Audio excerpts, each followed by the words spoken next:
नमस्कार दोस्तों, मेरा नाम शिवम सिंह है और आज हम बात करने वाले हैं एक बहुत ही इम्पोर्टेंट टॉपिक के बारे में and that is battle of Plassey. Battle of Plassey बहुत इम्पोर्टेंट है आपके प्रीलिम्स पॉइंट ऑफ व्यू से भी, आपके मेंस पॉइंट ऑफ व्यू से, और साथ में अगर आपका ऑप्शनल हिस्ट्री है तो आपके इंटरव्यू में भी क्वेश्चंस पूछे जा सकते हैं फ्रॉम दिस टॉपिक। अब ये एक बहुत ही इंपॉर्टेंट इवेंट था in the modern Indian history, क्योंकि इसके बाद जो इंडिया का पावर स्ट्रक्चर था वो ग्रेजुअली चेंज हुआ in the favor of East India Company first and then, or you can say in the favor of Britain in general। क्यों? क्योंकि इसके बाद बैटल ऑफ बक्सर होती है 1764 में, जिसके बाद ये तय हो जाता है कि नॉर्थ इंडिया में ईस्ट इंडिया कंपनी का डोमिनेंस होगा। तो इसी कॉन्टेक्स्ट में जानते हैं कि बैटल ऑफ प्लासी क्या थी और क्या क्या क्लॉजेस थे and what were the events that further led to this battle of Plassey and impact क्या रहा या you can say outcome क्या रहा इस बैटल का, और साथ में देखेंगे कि लॉन्ग टर्म सिग्निफिकेंस क्या रहे या लेगेसी क्या रही इस बैटल। और उससे पहले एक बार कॉन्टेक्स्ट के लिए हम समझ लेते हैं कि एवोल्यूशन कैसे हुआ। ईस्ट इंडिया कंपनी इंडिया में आई 1600 में और कैसे ये 1757 में इस लायक हो गई कि ये लड़ाई करे इससे, यहाँ के बहुत ही powerful ruler and which was nawab of Bengal. फिर हम समझेंगे कि नवाब ऑफ बंगाल का एवोल्यूशन कैसे हुआ और कैसे उसने अपनी इंडिपेंडेंस को फर्दर रीइंफोर्स किया, कैसे वहां के nawab specially during the time of decline of Mughal empire कैसे उन्होंने अपनी अथॉरिटी स्टैब्लिश की बंगाल में, एंड उन नवाब्स के बारे में भी ब्रीफली हम समझेंगे so that you have a background on how you can say we reach to this particular battle. तो यहाँ पे पहुंचेंगे हम एक इंग्लिश की तरफ से पहुंचेंगे and then will reach there from the Nawab's point of view, and then we'll try to understand कि इस पॉइंट पे क्या क्या causes थे that led to the this battle और क्या क्या इवेंट हुए इस बैटल के ड्यूरेशन में, उसको भी समझेंगे। Then will further you can say proceed to impact and implication and significance part and then in the end will conclude the lecture. अगर आपको कंटेंट अच्छा लग रहा है तो please subscribe so that in future you can get more important content related to UPSC exam. अब बात करते हैं हिस्टोरिकल कॉन्टेक्स्ट से, स्टार्ट करते हैं। सो आप सभी को पता है कि 1600 में ब्रिटेन की जो क्वीन थी उन्होंने एक चार्टर इशू किया जिसके थ्रू ईस्ट इंडिया कंपनी को बनाया गया with the mandate to trade with India and the East India company यहाँ पे आती है and gradually with you can say representatives like Hawkins and Thomas Roe, they tried to enhance their presence or increase their presence in the Indian continent। Jahangir से बहुत सारे favours लेते हैं और फर्स्ट जो फैक्ट्री है उनकी ट्रेडिंग फैक्ट्री थी वो सूरत में स्टैब्लिश होती है। ठीक, तो ये तो बात हो गई इंडिया की। बात करते हैं कि बंगाल के कॉन्टेक्स्ट में हम बेसिकली पढ़ रहे हैं, कभी इंडिया के कॉन्टेक्स्ट में भी पढ़ेंगे हम कि कैसे वहां पे इवॉल्व हुआ, पर आज हम बंगाल के कॉन्टेक्स्ट पे पढ़ रहे हैं तो वहां पे ज्यादा फोकस करते हैं। तो 1651 एक major you can say year था for the East India Company specially in the Bengal, क्योंकि वहां के सूबेदार ऑफ बंगाल उन्होंने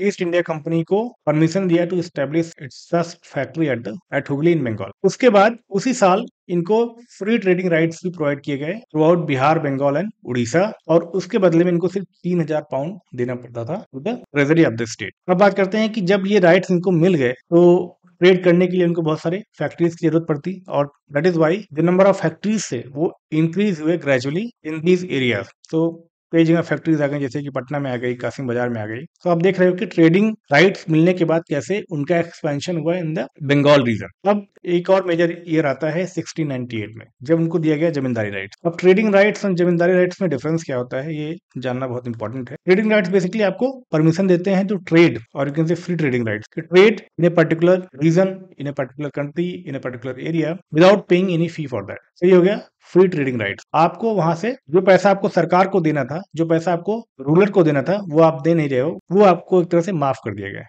जैसे कि कई बार कई मूवीज को जो है टैक्स फ्री कर दिया जाता है। टैक्स फ्री का मतलब है कि अब जो मूवीज के प्रोड्यूसर हैं उनको पैसा नहीं देना पड़ेगा गवर्नमेंट को। उसी तरह ट्रेड करने वालों को भी पैसा नहीं देना पड़ता था टू द रूलर, चाहे वो बंगाल के हो चाहे वो मुगल एम्पायर के। अब जमींदारी राइट्स में क्या अंतर है? Zamindari rights basically gives right to tax. तो इस एरिया में उतनाती, Calicut and Govindpur, in areas में जो भी लोग कोई भी एक्टिविटी कर रहे हैं, जो भी टैक्सेशन हो रहा है, जो भी खेती बाड़ी हो रही है उस एरिया में टैक्सेशन का राइट दे दिया गया ईस्ट इंडिया कंपनी को, जमींदारी राइट दे दिया गया ईस्ट इंडिया कंपनी को। एक तरह से now it can tax in India, it can collect taxes in India.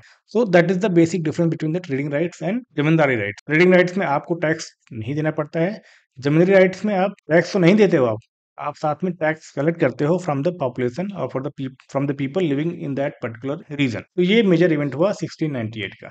अब सबसे जो महत्वपूर्ण इवेंट होता है वो होता है 1717 में, जिसको मैग्ना कार्टा भी बोलते हैं, of East India company trade in India. क्यों? क्योंकि यहाँ पे मुगल एम्परर जो उस समय के थे, इसके बारे जो भी सब ये सब बातें हुई, ये कौन कर रहा था? ये सूबेदार ऑफ बंगाल कर रहे थे, नॉट द एम्परर पर से। पर ये जो वाला इवेंट हुआ, ये हुआ मुगल एम्परर के द्वारा। उन्होंने एक फरमान जारी किया और बोला कि जो भी ईस्ट इंडिया कंपनी का ट्रेड है बंगाल, बिहार एंड उड़ीसा, वो ड्यूटी फ्री होगा, वो दस्तक फ्री होगा। दे डोंट हैव टू पे any taxes for conducting trade activity in these particular areas. और ये इन्होंने क्यों किया?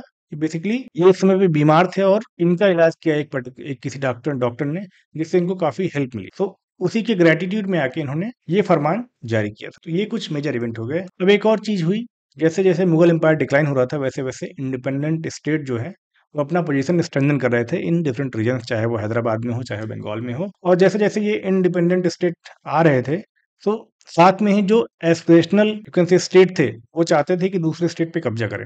इसी वजह से कंटिन्यूअस वॉर होता रहता था बिटवीन डिफरेंट रूलर्स, चाहे जैसे कि Marathas often try to attack Bengal. साथ में ही अब्दालीज का इन्वेजन काफी कॉमन हो गया था इस ड्यूरेशन में। पहले Nadir Shah Abdali and then Ahmad Shah Abdali, they both attacked India many times and plundered its wealth. तो वहां से भी बहुत सारा थ्रेट रहता था टू द बंगाल ऑल्सो। इसी को प्रिटेक्स लेते हुए जो ईस्ट इंडिया कंपनी, उसने अपने एक फोर्ट को फोर्टिफाई किया, जिसका नाम था फोर्ट विलियम। उसको ग्रेजुअली धीरे करके उसको फोर्टिफाई करना चालू किया, अपने जो फैक्ट्रीज थे उसको फोर्टिफाई करना चालू किया।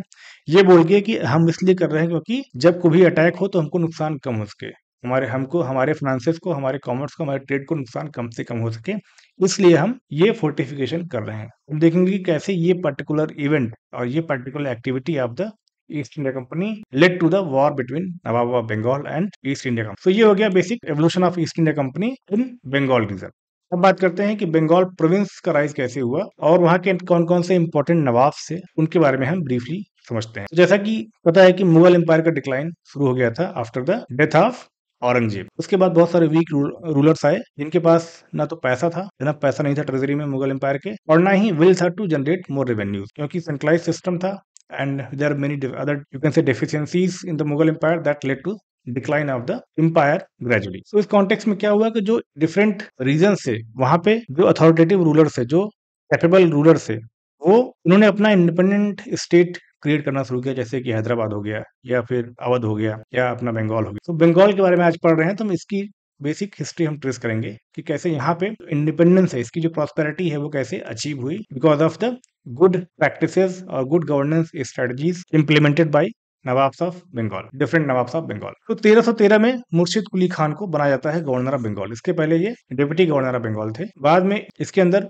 उड़ीसा को भी ऐड किया जाता है। तो मुर्शिद कुली खान को बोलते हैं कि फाउंडर ऑफ बंगाल स्टेट, क्योंकि इन्होंने ही बंगाल को इंडिपेंडेंट स्टेट की तरह ट्रीट करना शुरू किया। दो फॉर्मली इन्होंने कभी मुगल एम्पायर से अपना टाइप खत्म नहीं किया, rather he paid, you can say, money to the Mughal empires periodically to get the royal, you can say, approval for different activities। पर जो एक interference of the Mughal empire in the affairs of state, वो ना के बराबर था, वो बिल्कुल नहीं था। He was conducting his affairs independently. ये बने 1313 में यहाँ के गवर्नर। ये रहे कब तक गवर्नर? 1727 तक ये गवर्नर रहे वहाँ की। इसके बाद इनकी डेथ हो जाती है और इनके सन इन लॉ खुजाउद्दीन वो बनते हैं नवाब ऑफ बंगाल इस टाइम पे, ठीक। और ये काम करते हैं 1739 तक इनका रूल रहता है। इनके टाइम पे ही नादिर शाह अब्दाली का इन्वेजन भी होता है ओवर दिल्ली, और आपको पता होगा कि 1739 में नादिर शाह कैप्चर कर लेता है दिल्ली को, और जो मुगल एम्पायर है, जो मुगल एम्पायर थे, उनको वहां से भागना पड़ता है। सो खैर वो किसी और दिन बात करेंगे उसके बारे में। सो इनका रूल रहता है 39 तक। इसके बाद इनके जो बेटे होते हैं सरफराज खान, वो गद्दी पे बैठते हैं, पर because he was incapable ruler. So जो उस समय के कमांडर थे, जो सजाउद्दीन के कमांडर थे अली वर्दी खान, वो इनके साथ बैटल करते हैं सरफराज खान के साथ, और इनको हराते हैं बैटल में, और बन जाते हैं नवाब ऑफ बंगाल। ये रूल करते हैं 1740 से लेकर 56 तक। इनके टाइम पे भी बहुत सारे अटैक्स होते हैं, specially Marathas became very active, very powerful, and they often attack Bengal region. उसको भी थ्वाट करने का काम ये करते हैं। साथ में ही अब्दाली का थ्रेट तो रहता ही था ओवर दिस रीजन, और क्योंकि प्रॉस्पेरिटी बढ़ रही थी तो लूटने वालों की चाहत भी बढ़ रही थी, और इसी वजह से इनको बहुत सारे चैलेंजेस को डील करना पड़ रहा था। उसी का हवाला देते हुए जो ईस्ट इंडिया कंपनी थी, that started fortifying different properties that they were holding in the Bengal province. तो शुरू में तो अली वर्दी खान को समझ में नहीं आया, पर उन्होंने देखा कि 1748 से लेके जो स्टार्ट हुआ था कार्नेटिक वॉर, साउथ में जो कार्नेटिक वॉर हुआ था, उसमें देखा कि कैसे ईस्ट इंडिया कंपनी ने इंटरनल अफेयर्स में इंटरफेयर करते हुए वहां पे अपना एक सिग्निफिकेंट इम्पैक्ट किया, एक सिग्निफिकेंट पावर स्ट्रक्चर में चेंज किया और खुद पावरफुल बन गए। सो वो चाहते थे कि ईस्ट इंडिया कंपनी को बंगाल से हटा दें completely, but before he could do anything he died in 1756। इनके मरने के बाद सुजाउद्दौला ये बनते हैं नवाब ऑफ बंगाल। ये थे ग्रैंडसन थे अलीवर्दी के, और he was a very young ruler, तो he was a capable, he was daring, और पर क्योंकि यंग थे तो he was also short tempered, और यू कैन से कि एंग्शियस, और बहुत सारे चैलेंजेस फेस करने पड़ते थे उनको क्योंकि और राइवल क्लेम्स थे। तो इनके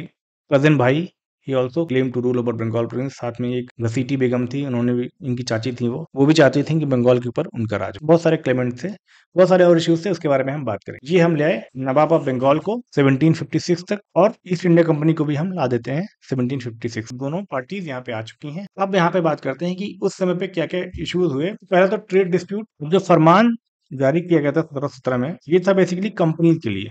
जो ईस्ट इंडिया कंपनी है वो एज अ कंपनी जो ट्रेड करती है उस पे कोई टैक्स उसको नहीं देना है, ठीक। पर इसका बहुत मिसयूज हो रहा था, इवन पर्सनल ट्रेड कंपनी के ऑफिशियल से वो करते थे और उस पर भी टैक्स नहीं देते थे। यहाँ तक कि वो, उनको जो दस्तक मिलती थी, दस्तक एक डॉक्यूमेंट मिलता था उनको जो दिखाता था कि उनके पास फ्री ट्रेडिंग राइट्स हैं। वो अपने दस्तक को भी किसी इंडियन मर्चेंट को बेचते थे और वो इंडियन मर्चेंट को भी कोई टैक्स नहीं देना पड़ता था। तो क्या हुआ कि जो इस तरह से जो बंगाल की ट्रेजरी है उसको बहुत नुकसान हो रहा था। जो बंगाल का टैक्सेशन है, जो बंगाल को टैक्स मिलना था, उसमें बहुत ही नुकसान हो रहा था। तो इस वजह से एक डिस्प्यूट ये भी खड़ा हो रहा था कि नवाब चाहते थे कि जो इनका फ्री ट्रेडिंग राइट्स है उसको छीन लिया जाए, क्योंकि वैसे भी बंगाल अब मुगल एम्पायर को बहुत ज्यादा नहीं मानता था, यू कैन से बहुत ज्यादा रिपोर्ट नहीं करता था, अथॉरिटी को सिर्फ नॉमिनल टर्म्स में मानता था। डी फैक्टो अगर देखा जाए तो वो इंडिपेंडेंट बंगाल हो गया था, एंड वहां के जो नवाब थे he had the full authority to do anything. तो उस कॉन्टेक्स्ट में ये ट्रेड जो राइट्स मिले थे ईस्ट इंडिया कंपनी को उसको लेना चाहते थे। तो एक डिस्प्यूट यहाँ पे राइज हुआ क्योंकि ये ब्रिटेन के इंटरेस्ट को, और यू कैन से ये ईस्ट इंडिया कंपनी के इंटरेस्ट को कॉम्प्रोमाइज कर रहा था। दूसरा,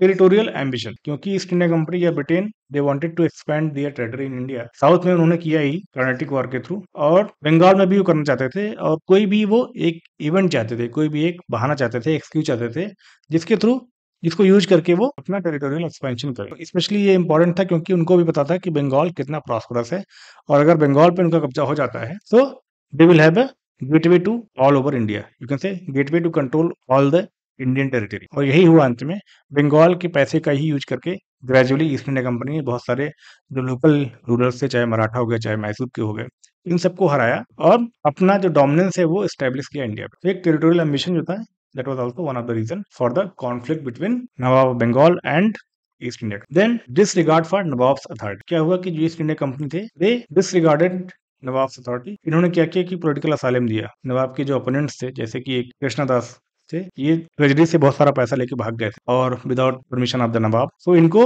अपने यहाँ असाइलम दिया, और जब नवाब ने क्वेश्चन के लिए बुलाया ईस्ट इंडिया कंपनी के ऑफिशियल को, तो उन्होंने बोला नहीं ऐसा कुछ नहीं है, पर they provide asylum to the Krishnadas. साथ में जो घसीटी बेगम थी जिसकी बात हमने की कि जो उनकी चची थी, she wanted to rule over Bengal, उनको भी सपोर्ट प्रोवाइड किया ईस्ट इंडिया कंपनी ने। फोर्ट विलियम का फोर्टिफिकेशन किया without the permission of nawab of Bengal.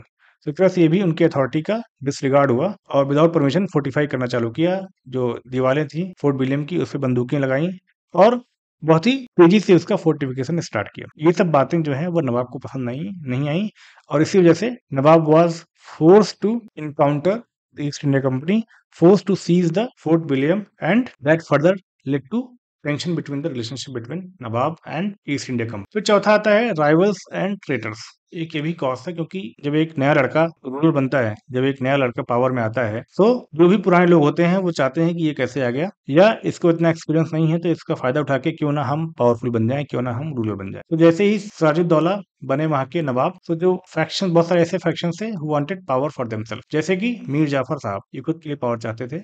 एक जगत सेठ थे, मीर जाफर कमांडर थे, कमांडर इन चीफ थे नवाब ऑफ बंगाल की आर्मी में, and still he wanted to overthrow the Sirajuddaulah, though he did not say that in front of him. बाद में पता चलता है कि कैसे मीर जाफर ने हेल्प किया ईस्ट इंडिया कंपनी को जीत दिलाने में, और बाद में खुद कैसे हुआ नवाब। जगत सेठ एक बैंकर थे, इन्होंने फंडिंग प्रोवाइड, ओमीचंद एंड राव दुर्लभ, ये लोग भी थे जिन्होंने नवाब का अपोज किया, यू कैन से कि they were traitors in the nawab's own camp. Nawab के कोर्ट में ये लोग थे, कोर्ट में रहते हुए इन लोगों ने ट्रेचरी किया against the nawab, and that resulted into the loss of nawab of Bengal in the battle of Plassey. फिर राइवल क्लेम्स की बात हम कर चुके हैं, कैसे शौकत जंग थे जो उनके कजिन भाई थे, he wanted to rule over Bengal, and घसीटी बेगम जो चची थी इनकी, she also wanted power in the Bengal। so इन सब chaos के चलते भी जो कॉन्फ्लिक्ट था वो बढ़ा, इन लोगों ने भी हवा दी इस कॉन्फ्लिक्ट को because they wanted to gain power and authority in the state of Bengal. तो ये कुछ 4 इंपॉर्टेंट रीजन है that led to the conflict और you can say that led to the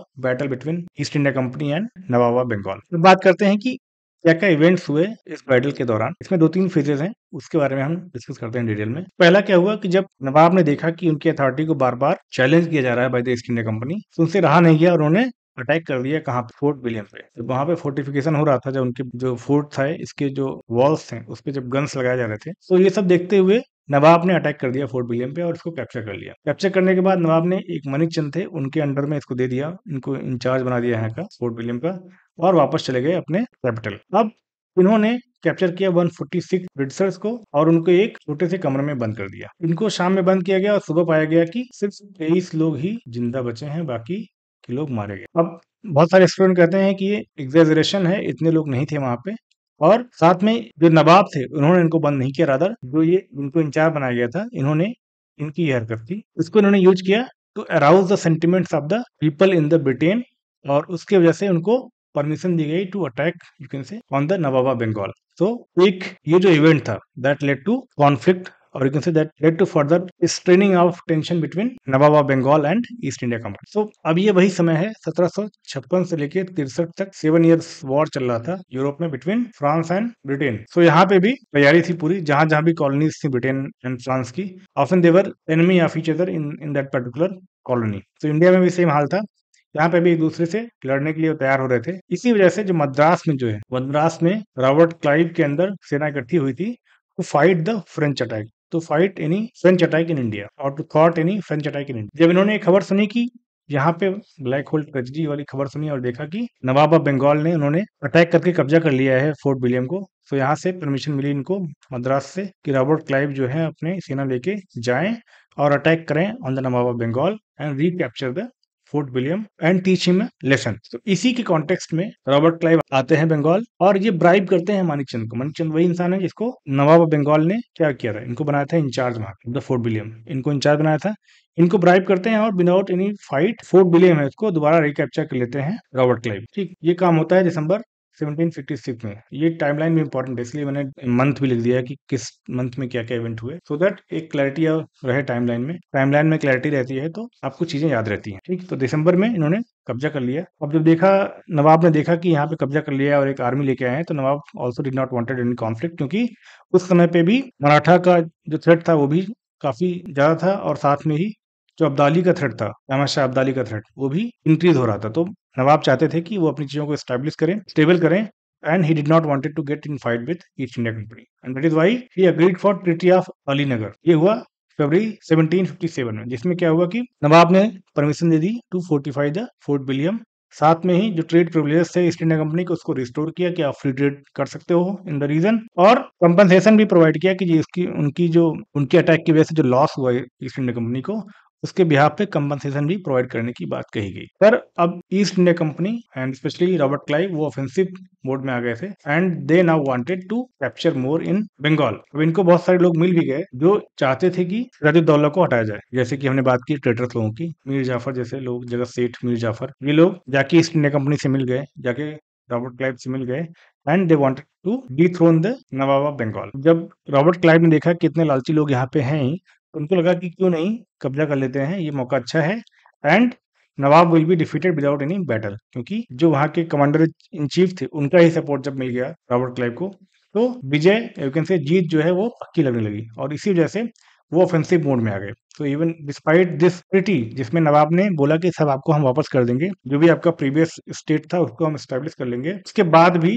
Robert Clive को मजा नहीं आया। उन्होंने कहा कि नहीं, हम अब अटैक करेंगे। उन्होंने क्या किया, दोबारा से इंसाइट किया, दोबारा से नवाब की अथॉरिटी को क्वेश्चन किया। कैसे क्वेश्चन किया? By capturing the French settlement in Chandernagore. ये कब किया? मार्च 1757 में। तो आप देख रहे हो कि फेब में ट्रीटी हो रही है और मार्च में ही इन्होंने इस ट्रीटी को ब्रेक कर दिया। 1757 मार्च में इन्होंने कैप्चर कर लिया फ्रेंच सेटलमेंट। अब ये फ्रेंच सेटलमेंट किसके अंडर में था? Basically it was under the protection of nawab of Bengal. तो इस तरह से उनकी अथॉरिटी को क्वेश्चन करने वाली ही बात हो गई, वो नवाब टॉलरेट नहीं कर सकते थे, और दैट इज वाई 23 जून 1757 को बैटल ऑफ प्लासी का बिगिनिंग होता है। अब नवाब को भी लगता था कि क्योंकि इनके पास इतनी बड़ी आर्मी है, तो he cannot be defeated. He was not aware about the treachery that was going behind him. इसके बारे में उनको अंदाजा नहीं था।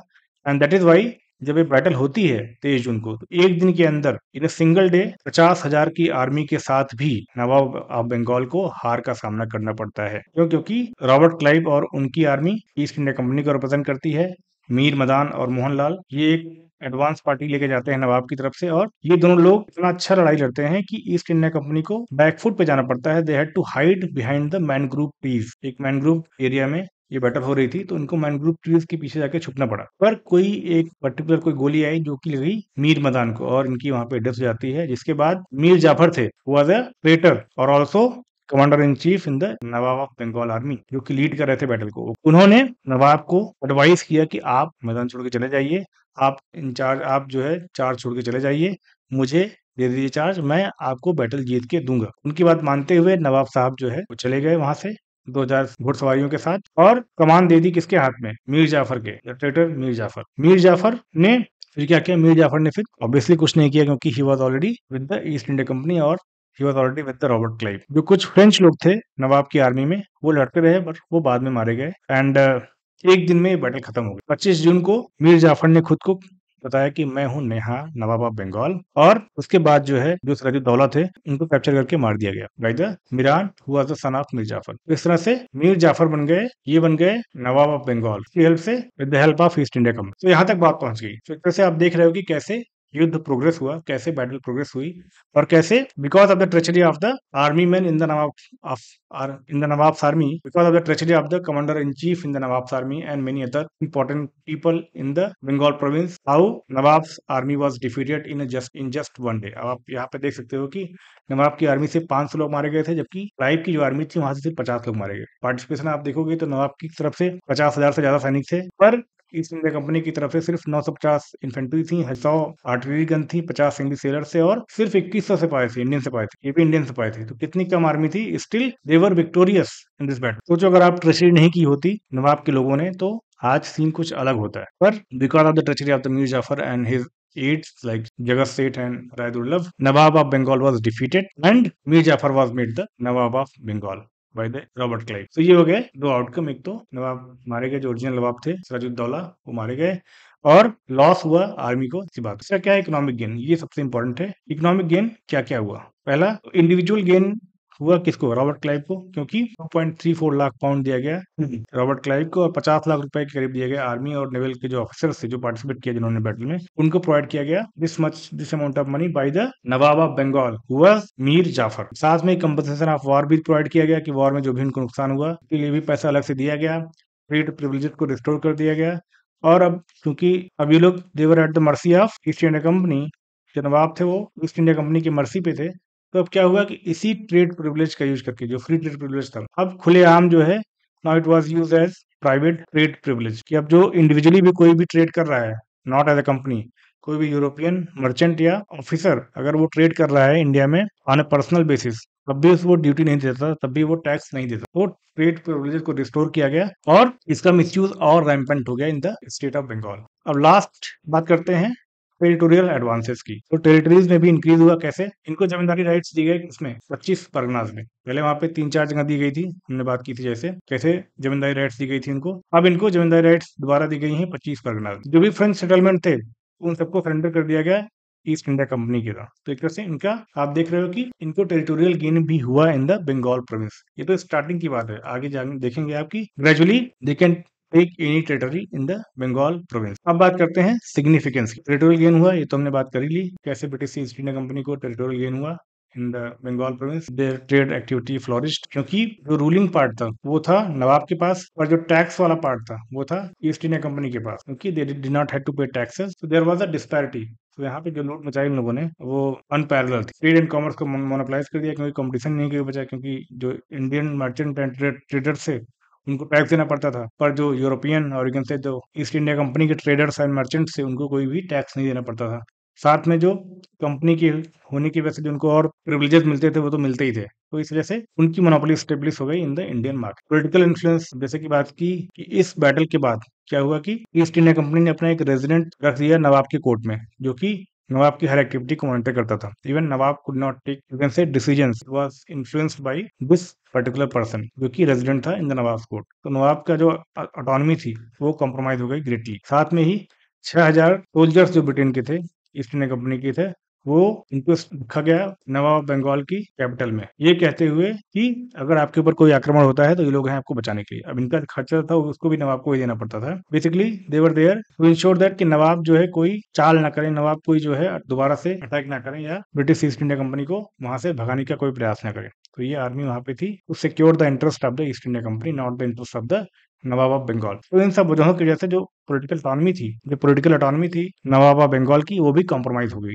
ट्रेड एंड कॉमर्स की अटॉनमी थी वो तो कॉम्प्रोमाइज हो ही गई थी, पर जो पॉलिटिकल अटॉनमी बची थी वो भी कॉम्प्रोमाइज हो गई। अब सिक्योरिटी एडवांसेस हमने बात कर लीजिए कि कैसे ईस्ट इंडिया कंपनी ने अपने सोल्जर्स को यहाँ पे स्टेब्लिश किया और इस तरह से इनका बेस बन गया। यहाँ से इन्होंने और सारी लड़ाइयाँ लड़ी, यहाँ से इन्होंने और अपना कब्जा बढ़ाया। यहीं से जो है आप देखोगे कैसे 1764 में बैटल ऑफ बक्सर में ये हराते हैं किसको, तीन combined armies of the nawab of Awadh, nawab of Bengal and Mughal emperor. इन तीनों लोगों की आर्मी को, कंबाइंड आर्मी को हराते हैं ये लोग बंगाल में। तो आप देख रहे हो कि उसकी जो नींव थी वो यहाँ पे रखी गई थी, क्योंकि यहाँ पे पर्सनल वहां पे रखे गए, प्रेसिडेंट रखा गया, हर चीज की एक्टिविटी का जायजा लेते थे ये लोग, और यहाँ पे इंडियन सोल्जर्स को भी ट्रेन किया गया so that they can participate in support of East India company in promoting their interest. तो ये हो गया सिक्योरिटी एडवांसेस। लेगेसी इम्पैक्ट की बात कर देते हैं। कंसोलिडेशन ऑफ ब्रिटिश पावर, जैसे कि हमने बात किया कि बैटल ऑफ प्लासी के बाद बैटल ऑफ बक्सर हुआ, उसके बाद पूरे नॉर्थ में इनका कब्जा हो गया। नॉर्थ इंडिया में they became the dominant force, और ग्रेजुअली यहीं का रिसोर्सेज यूज करके उन्होंने मराठास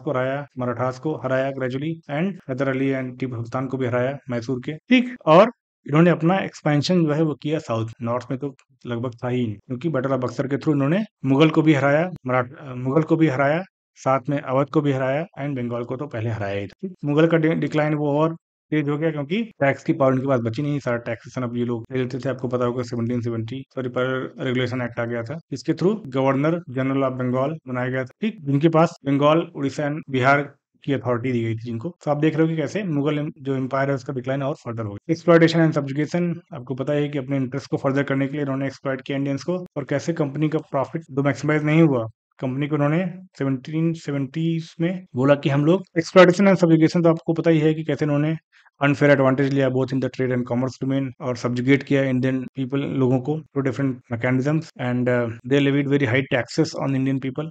आप देख रहे हो कि कैसे डोमिनेंस उन्होंने अपना बनाया इन द लोकल पीपल। तो ये कुछ बात रही बैटल ऑफ प्लासी के बारे में। इसके बाद ही ईस्ट इंडिया कंपनी का डोमिनेंस जो है वो इंडिया पे ग्रेजुअली इंक्रीज होता है। अब ये बैटल बहुत ही सिग्निफिकेंट है अपने पॉइंट ऑफ व्यू से, क्योंकि इसके बाद ही and battle was Plassey was pivotal moment in the Indian world history, making the beginning of British colonial rule, the transformation of subcontinent। तो ब्रिटिश यहाँ से became the dominant power, क्योंकि इसके बाद फ्रेंच भी हरा दिए गए। एक और इवेंट हुआ था बैटल ऑफ बिदारा 1759 में। क्या हुआ कि मीर जाफर जब वहाँ के नवाब बने बंगाल के, तो देखा उन्होंने ग्रेजुअली कि ईस्ट इंडिया कंपनी एक्चुअली बहुत ज्यादा एक्सप्लॉइट कर रही है, उनकी अथॉरिटी को कॉम्प्रोमाइज कर रही है। तो उन्होंने भी एक प्रयास किया कि डच के साथ मिलके क्यों ना हम इनको भगाएं, ईस्ट इंडिया कंपनी को क्यों ना हम भगाएं बंगाल से। पर डच के साथ मिलकर इन्होंने लड़ाई लड़ी बैटल ऑफ बेदारा, वहां पे हार का सामना करना पड़ा बोथ डच को और जो नवाब ऑफ बंगाल थे मीर जाफर। और इसके बाद ही उनको नवाबशिप से हटाया गया और बाद में मीर कासिम को नवाब बनाया गया बंगाल इन 1760 में। तो यहाँ से डच का भी खात्मा हो गया। डच भी यहाँ से, जो डच का एक तरह से एम्बिशन थे इंडिया में,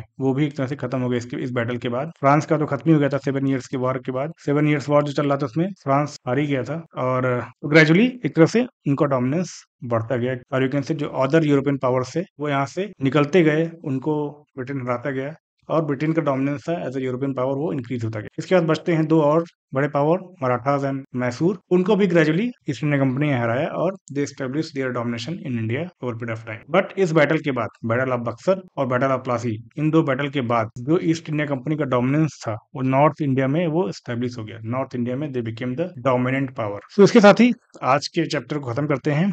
दोबारा मिलेंगे किसी नए टॉपिक के साथ, नई इन्फॉर्मेशन के साथ। अगर आप अभी तक ज्वाइन हैं तो please subscribe to the channel for more informative videos and help us grow. Thank you. Bye bye.